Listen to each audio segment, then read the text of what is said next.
We're here on this beautiful sunny afternoon at the Twin Knobs 1 diamondiferous lamperite intrusion.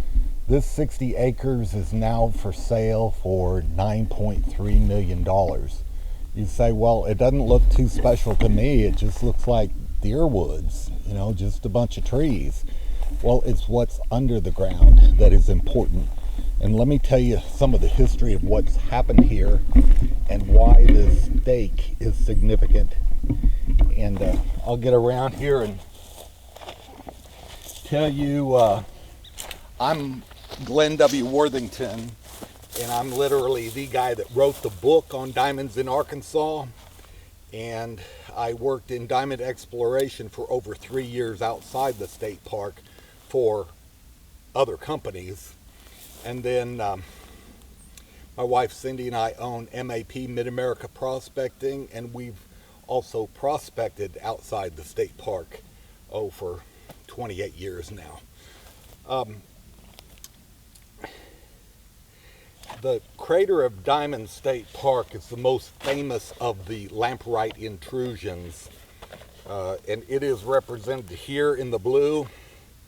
This is a volcanic intrusion that 79 acres worth, but only 37 is open to the public for searching, because the other is, well, it's been called peridotite, but actually it came up slower.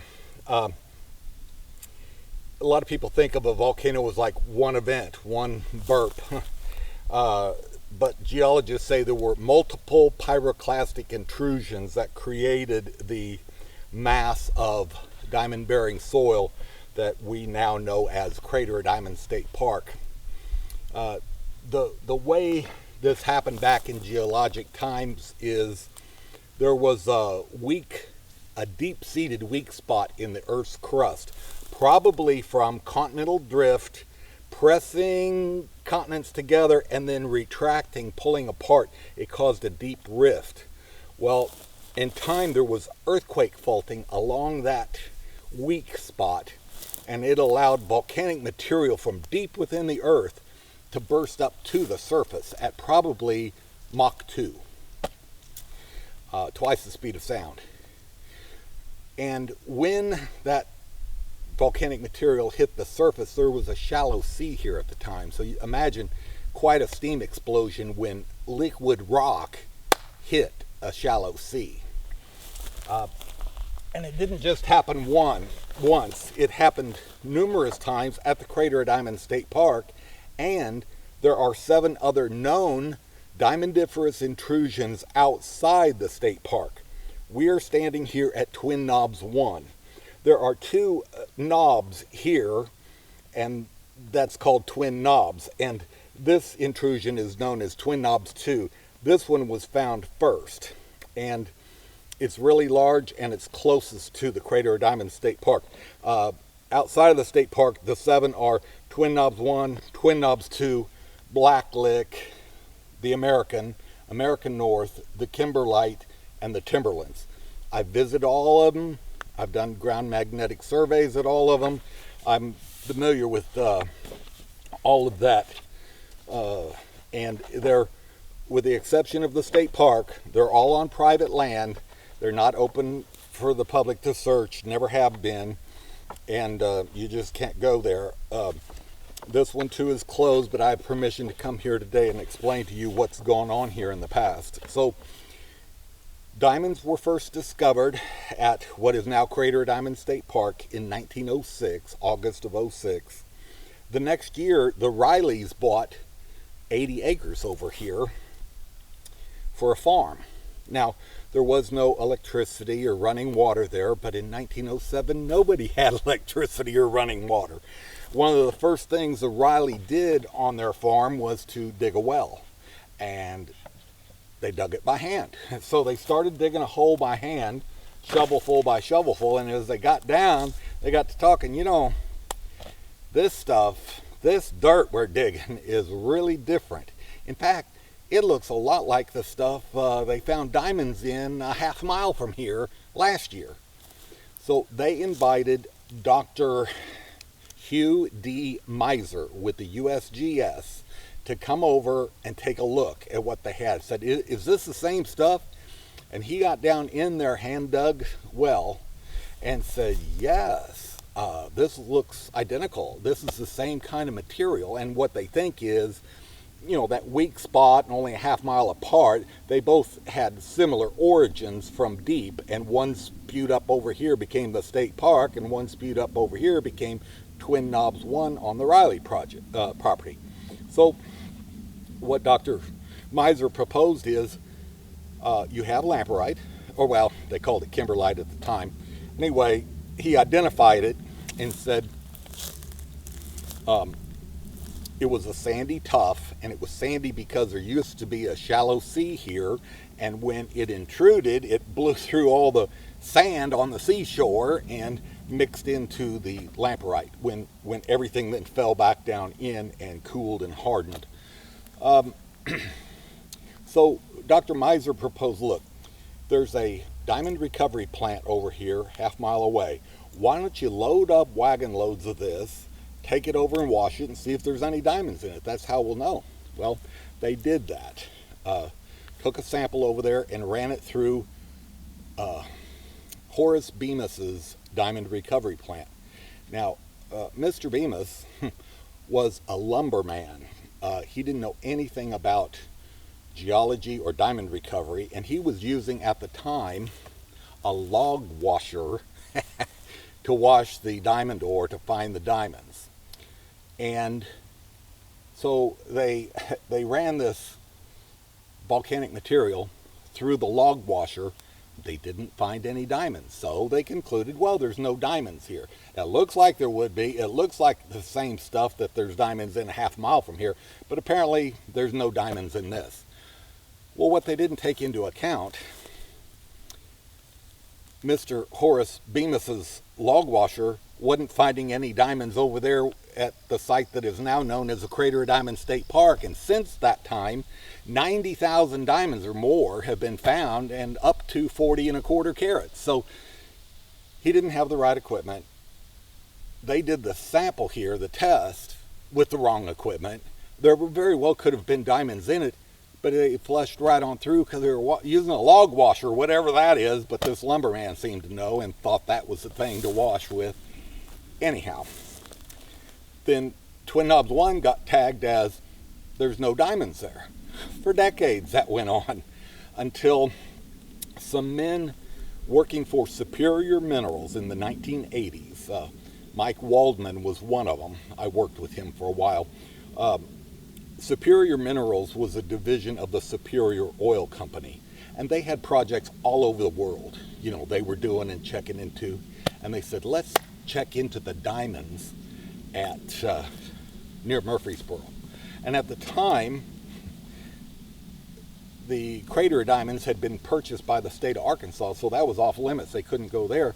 So they made arrangements with the Rileys to investigate this property, and they did ground magnetic survey, all kinds of soil tests, and they found diamond indicator minerals, and they found some diamonds. They washed some and they found diamonds on this property. So in the 1980s, early 80s, Superior Minerals were the first to find diamonds on Twin Knobs 1. Here, they were suspicious in 1907, and then here's 1981 or 2, and they just finally find diamonds here because nobody looked, because it had been tagged as no diamonds there, unfortunately. So, Standard Minerals, Superior Minerals was making good progress, you know, sampling, studying, learning, delineating the size and all. And then one morning, Mike Waldman got a phone call from the headquarters of Superior Oil Company, and they said, we've decided to shut down our minerals division. In other words, all the projects they had going on around the world for Superior Minerals were shut down overnight just because corporate said we're not doing this anymore. So it had nothing to do with this. I talked to Mike Waldman in person. I used to work with him in diamond exploration. nearby here. Anyhow, that's how that went down. And then the property sat for a while and nobody did anything until Texas Star came along. Some guys from Houston that had made money in platinum mining said they were on a fishing trip together, and one of the guys said, hey, we ought to check into diamonds in Arkansas. What? Diamonds in Arkansas? What are you talking about? Yeah, we ought to. And so this group, the board at Texas Star, said, okay, we're going to check into that. They didn't know what they were doing. They were platinum miners. Really, they were just businessmen. But anyhow, they decided they were going to pursue diamonds in Arkansas, and they had a diamond recovery plant built near here, just a few miles away, on the American mine. And they got a lease on this property from the Rileys, $1,000 a week for like 3 years. So just to lease the mineral rights, just to check it out and search. So they hired a bunch of geologists to come in here and do ground magnetic survey again, like Superior Minerals had. Then, as a result of the ground magnetic survey, they decided to do a core drilling program. And core drilling is where you bring a big machine in and you drill holes down in the earth, and you bring up tubes of rock and put it in these trays and mark which hole it came from, what depth, and the geologist will study the core and say, describe it and say what it is. Well, in 1992 through 1994, Texas Star studied this place to death. They core drilled all over in different places. But this stake represents the greatest spot they core drilled, in my opinion. I've got, I worked for Star Resources, that was a offshoot of Texas Star, and they had all their information that they had studied and gathered and spent hundreds of thousands of dollars learning all about the lamperite intrusion here at Twin Knobs 1, and then they threw it all in the trash and shut down. And so I pulled all the information out of the trash because I knew it was valuable. And so what happened at this site was they set up and core drilled. And they core drilled that direction on a 45-degree angle. That direction, 45 degrees. That direction, 45 degrees. And that direction, 45 degrees. Because these lamperites, they come up in a narrow pipe, and then when they get near the surface and have less overburden resisting them, they tend to blow out like funnel shape, okay? Martini glass. They blow out like that. And they wanted to see, you know, at depth, if you drill from here and you go that way 300 feet, where do you break through the side of the funnel? And so they determined, you know, it goes hundreds of feet. And by the time you go, say, I'll do this math in my head real quick, 350 feet that way on a 45-degree angle, it's actually 175 feet from this stake, you know, something like that. So anyway, they got a map and an idea. This, I've never allowed anybody to take a photograph of this before because it is such valuable information. But this is Star's map. They have the magnetic, well, they have the boundary of the intrusion, which this is this mitten shape. Okay, it's odd shape, but it may be multiple pyroclastic intrusions. So instead of one funnel, you might have blown here and blown there and blown there and blown there, and then it makes it a mitten shape when all the volcanic material goes together. But anyhow, we are right near this point right now, a half a mile from the crater of Diamond State Park. And after doing ground magnetic surveys, the geologist said, let's drill here. X marks the spot. And in 92, 93, 94, they spent money on a core drilling program. And like I said, they drilled on 45s here and determined the size. And it's huge. It is huge. when they drilled straight down at this spot, they drilled 1,000 feet in lamperite and didn't run out the bottom. So they're very near. The geologists did a good job. They picked the center of the funnel pretty much. And after drilling 1,000 feet, they said, you know, this cost $40 a foot and we've gone 1,000 feet. We just spent $40,000 on one hole in the ground. They said, that's probably enough money on one hole in the ground because we've got all these other holes that we're drilling and paying for. So core drilling is very expensive, but you get information from it. And the information you get is this. And with that information, they determined where they were going to do some mini bulk sampling. In other words, they would go over here, and they did, right back here, scoop off some of the overburden, which is only like 3 or 4 feet, and then they hit the volcanic material. They scooped it up, they took it to the diamond recovery plant a few miles from here and ran it through, and they found diamonds. The best spot was right here. They did a trench and found, let me cheat just a little bit. I don't want to misquote anything. So they found 3 diamonds in a test pit, and they said, ooh, that was so good, let's dig there again. And so they called that another test pit, even though it was the same spot, and they found 6 diamonds.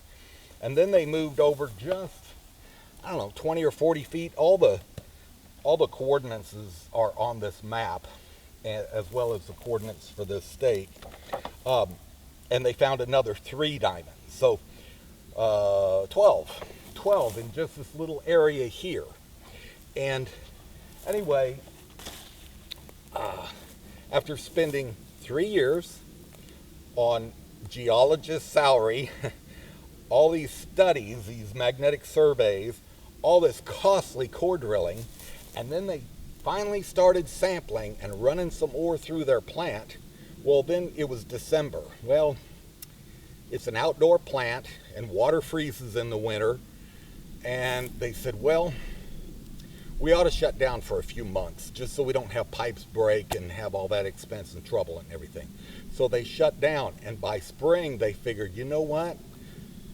We pretty well spent all of our money studying this property to death. We don't have enough money to start up again. We don't have money to actually mine for diamonds because we studied it so much. So anyway, geologists think different than a miner. A miner thinks, X marks the spot, I'm going to start digging and finding diamonds. That's what I'm here for. A geologist, I even had one tell me one time, I said, well, which soil do you think is better for diamonds? This kind or this kind? Because there was a breccia, there was a sandy tuff, and there was a Mara epiclastic, and other different types of lamperite. And he said, well, I really don't care which one has more diamonds. I'm just here to study the rocks. It's like he didn't even care. I thought the whole point was to figure out where the diamonds were. But a geologist, to him, it was just, oh, I just want to study geology. So anyway, they think different.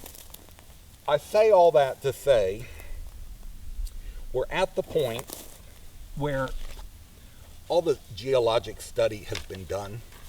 You don't need to study this anymore.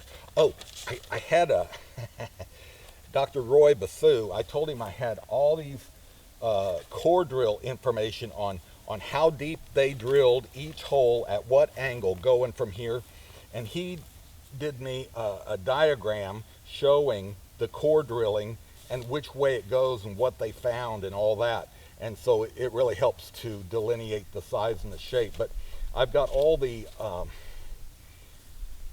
information on where the holes were drilled, how deep they went, what they found, and the majority of it all is brown, sandy, olivine lamperite. I mean, just all of this around here, the geologists describe the same as brown, sandy, olivine lamperite. And when they dug over here in the brown, sandy, olivine lamperite, they found a dozen diamonds. So you can just figure all around here, if you go to process the ore, you're going to find a lot of diamonds. So the other point I wanted to make is Uh, the diamond stability zone is between 70 and 120 miles deep. So diamonds are created over a long period of time when 100% carbon is subjected to intense pressure and heat. And that pressure and heat comes from being between 70 and 120 miles deep. There's a lot of heat and pressure down there. And that's when up here, that 100% carbon would be graphite. It would be pencil lead.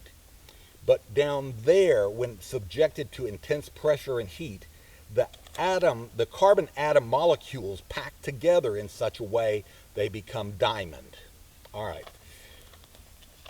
Then there was earthquake faulting along that deep-seated weakness, and volcanic material burst through the diamond stability zone and brought everything to the surface. Because if the diamonds were down 70 to 120 miles, man has never dug that or drilled that deep, we would never see a diamond on the surface of the earth if it weren't for volcanic activity. So the lamperite may have originated from deeper than 70 to 120 miles, but as that elevator came through that layer, the diamond stability zone, it picked up riders on the elevator, the diamonds, as it passed through, and the lamperite brought the diamonds to the surface. Something very interesting and important to keep in mind, this news was just recently discovered by the GIA, Gemological Institute of America, out of Carlsbad, California. They came to the Crater of Diamonds State Park and tested a lot of the white diamonds and found out that although the majority of the white diamonds found worldwide, only 2% are type 2A diamonds, the Crater of Diamonds had an incredible percentage of type 2A diamonds. Now, what are they? They come from much deeper in the earth, where most diamonds, 98% of the world's diamonds, come from 70 to 120 miles deep. The type 2A diamonds come from 224 to 466 miles deep. That is a deep rip in the earth, and that is a long way to travel. But the Uncle Sam diamond, the largest diamond ever found in the United States, was found a half a mile from here, 40 1/4 carats. It's now cut and at the Smithsonian in Washington, D.C. It is a type 2A diamond. The Esperanza diamond that was cut, it is a type 2A. Sam and Dolly Johnson have a collection of diamonds on display right now in Idabel, Oklahoma at the Museum of the Red River, and I think every white diamond they have is a type 2A diamond, and they all came from the Crater of Diamonds State Park, including, I'm talking 4 of them ranging from 1.5 carats to 1.79 carat, 4 whites in that size range, and they have an 8.66 carat, the Illusion diamond, in their collection at the Museum of the Red River, and it's a type 2A diamond. So I say all this to say, well, the Cullinan, the largest diamond ever found in the world, is a type 2A diamond. So I'm letting the cat out of the bag here, but something very special about the Crater of Diamonds State Park. They have a greater percentage of type 2A diamonds than any other known site in the world. And in my opinion, the same will be true here once this is mined. Quit studying it, dig a hole, run the ore, find the diamonds. I think it came up from the same source, the same depth. I think you'll have the same percentage of type 2A diamonds here. And the other good news about type 2A diamonds, they tend to be larger and they tend to be much more valuable. Even size for size, if you had a 8 carat regular diamond and an 8 carat type 2A, the type 2A is going to be incredibly more valuable. They're more pure. So anyway, something to consider. This doesn't look like much, but it's what's under the earth. And the other thing, there's very little overburden here. And the other thing, unlike Colorado, Wyoming, other states, Arkansas is very mining friendly. They want to encourage mines to come and open. It brings jobs to the area. So they don't have a lot of restrictions. You don't even need a permit. If I remember right, talking to this guy over 3 years ago, if you mine less than 20 acres, you don't even need a permit. Just start digging. You don't have to get approval by anybody. You don't have to submit any plans. Say, we're going to reclaim this. We're going to do that when we get done. You can dig a hole and leave a hole. That's what they did over here at Blacklick. They spent $750,000 on a hole in the ground. And this is Star Resources again, the guys, the platinum miners, the buddies that went fishing. They spent all their money digging a hole and only washed a little bit of the ore and quit. They spent $750,000 on a hole in the ground before they even started looking for diamonds. So anyway, I'm tired of the stupidity of people spending money on geology just to study it to death. This is all ready to go. No more core drilling needs to be done. No more ground magnetic surveys. No more nothing. I can show you X marks the spot. Why don't you go back to where the 12 diamonds were found and just dig that up? Because all they did was take a little trench out of it. It's ready to go. And the overburden, 3 or 4 feet. That's nothing.